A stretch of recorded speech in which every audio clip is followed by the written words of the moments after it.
የሀገራዊ ምክክር ጉባኤ ተሳታፊዎች ከ12ቱ ክልሎች እንዲሁም ደግሞ ከሁለቱ ከተማ አስተዳደሮችና ከፌዴራል መንግስት የተመጣጠነ ውክልና ይኖረዋል ለተባለው የክልሎች ጉባኤ ተወካይ የሚሆናቸውን 330 አባላትን መምረጣቸው ተነግሯል። ዛሬ በተደረገው ምርጫ ክልሎች፣ የከተማ አስተዳደሮችና የፌዴራል መንግስት በጉባኤው ላይ የሚወክሏቸውን ሰዎች መምረጣቸው ተነግሯል። የተመረጠው ስብስብም ከ3 በላይ ክልሎች በጉባኤው የተወሰኑ ውሳኔዎች የህልውና አደጋ ያስከትልብናል የሚል ቅሬታ በሚያነሱ ጊዜ የሚያቀራርቡ የመፍትሄ ሀሳቦችን የሚያዘጋጁ እንደሚሆኑ ነው የሚጠበቀው። አቤል አበበ ጉዳዩን በዝርዝር ተመልክቶታል።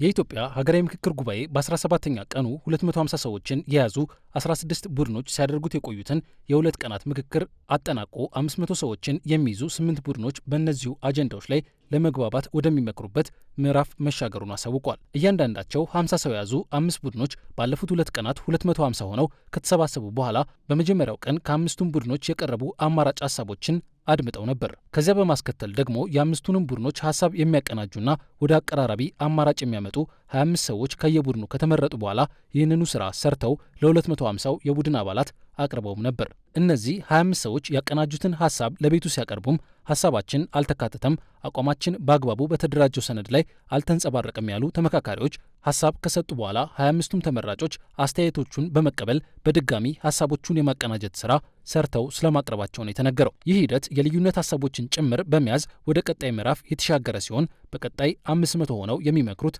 ተመካካሪዎች በተወሰነ ደረጃ የተቀራረቡበትን ሀሳብ ይዘው ይቀርባሉ ነው የተባለው። የ250ዎቹ ደግሞ የተጠናቀረው ለ500 እና ለዋናው ቡድን በመዘጋጀት ላይ ነው ያለው። ምን ማለት ነው? 10 ሆነው 50 ሆነው የተወያዩባቸውን በአንድ አጀንዳ ስር የሄዱበትን በሙሉ 250 ሆነው ደግሞ በሚገባ ካብላሉና ከሄዱበት በኋላ ከዛ በመጨረሻ በደንብ የተጠናቀረውን ሂደት በተወሰነ ደረጃ የተቀራረቡበትን ሂደት ምን ያደርጋሉ?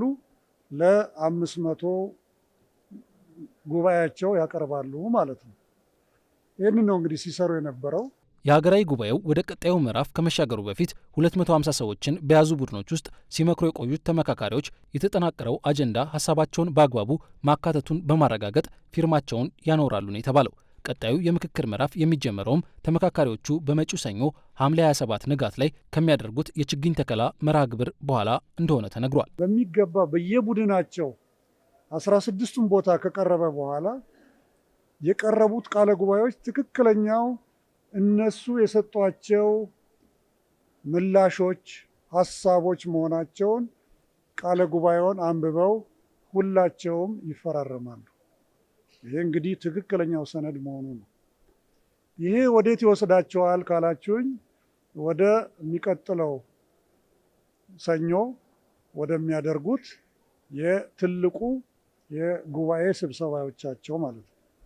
በሚቀጥሉት ሳምንታት እንግዲህ ለቀናት በእነኚህ ባላቸው ጉዳዮች ላይ እንደገና በሚገባ የተነሱትን ጉዳዮች ወደ በለጠ መግባባት የሚወስዷቸውን አጀንዳዎቻቸው ላይ የሚወያዩበት ሂደት ይኖራል ማለት ነው። ኮሚሽኑ ዛሬ ወደ ቀጣዩ ምዕራፍ መሻገሩን ሲያሳውቅ ከተነሱ መሰረታዊ ጉዳዮች መካከል አንዱ የክልሎች ጉባኤ ነው። ይህ ጉባኤ ከ3 በላይ ክልሎች በምክክሩ የተወሰነ ውሳኔ የህልውና ስጋት ይደቅንብናል ብለው ሲያስቡ አቤት የሚሉበትና ችግሮቹን ለመፍታት እንደሚሰራ የሚጠበቅ ነው። ከዚህ ቀደም ጉባኤው ከሁለቱ ከተማ አስተዳደሮችና ከ12ቱ ክልሎች የሚመረጡ 14 ተወካዮች እንዲሁም ከፌዴራል መንግስት የተመረጡ 15 ተወካዮችን በማካተት 211 አባላት እንደሚኖሩት ታቅዶ ነበር። ሆኖም ዛሬ ኮሚሽኑ በሰጠው መግለጫ ከክልሎች ከተማ አስተዳደሮችና ከፌዴራል መንግስቱ የተመረጡ የጉባኤው አባላት ቁጥር 330 መሆኑን አሳውቋል። ከየክልሉ የመጡ የማህበረሰብ ክፍሎች፣ ሲቪክ ማህበራት፣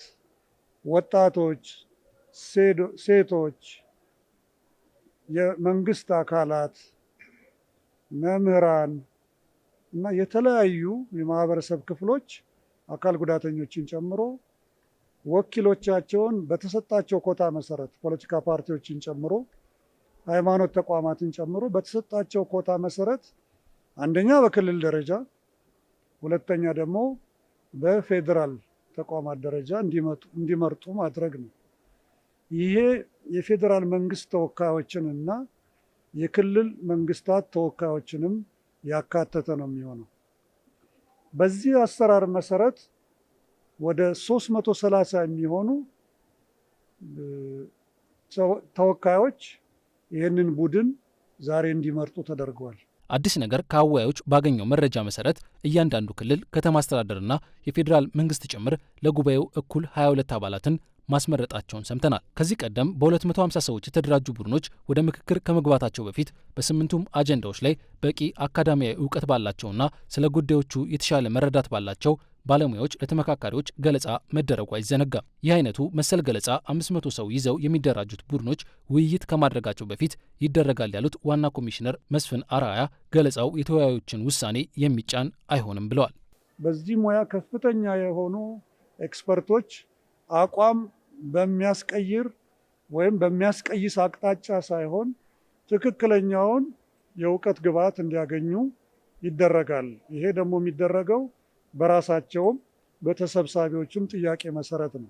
እንደሚታወቀው እነዚህ ከ10 አንስቶ እስከ 500 ሰው የሚይዙ ቡድኖች ውስጥ ምክክሮች ሲደረጉ መገናኛ ብዙኃን መቅረጸ ድምፅና ምስላቸውን ይዘው በአዳራሾቹ እንዲገኙ አልተፈቀደም ነበር። ኮሚሽኑ ይህ ውሳኔ በውይይቶች መሃል የሚታዩ ልዩነቶች እንዳይሰፉ ለመጠንቀቅ ሲባል የተደረገ ውሳኔ ነው ብሏል። እስከ ዛሬ ውስጥ ያልገባችሁት በምክንያት ነው ተናግሬያለሁ። ምክንያቱም የምንናገረው እንደፈለግን እየተወራጨን ነው። ስሜታችንን በግልጽ እየተናገርን ነው። አንዱ አንዱን እንኳን እንደው ቅር ይለዋል እንኳን ብለን ብናስብ የዛችን ሴት ወይም የዛን ሰው ስም ሳንጠራ፣ ነገር ግን ችግሮቻችን በይፋ የምናወጣበት ሂደት ነበር የነበረው። ያ ደጋግሜ እንዳልኳችሁ የበለጠ የሚበታትን ሂደት የሚመስል ነበር። ከዛ በኋላ ነው እንግዲህ ወደ መሰባሰብ ምዕራፍ የምንለው ቀስ በቀስ እየቀረብን እየሄድን ነው የምለው። ስለዚህ በሚቀጥሉትም 500 ሆነን ስንገናኝም አልጋ ባልጋን አንጠብቅም። አሁንም ጥያቄዎች ይነሳሉ። አሁንም በመቀራረብ ሂደት መስጠትና መቀበል መኖር አለበት አብሮ። ስለዚህ ይህንን ነው እንግዲህ መርህ አድርገን ወደፊት የምንሄደው። ሂደቶቹ ቀላል የማይባሉ የሀሳብ ፍጭቶችን እንደሚያስተናግዱ እንረዳለን ያሉት ዋና ኮሚሽነሩ፣ ሆኖም ከተሰጋው በላይ የሆነ ልዩነት አለመታየቱን ጠቅሰው የራሳቸውን አጀንዳ ብቻ ለማስፈጸም መጥተው የነበሩ ተመካካሪዎች በሂደቱ ወደ መቀራረብ እየመጡ መሆኑን ተገንዝበናል ሲሉ ተደምጠዋል።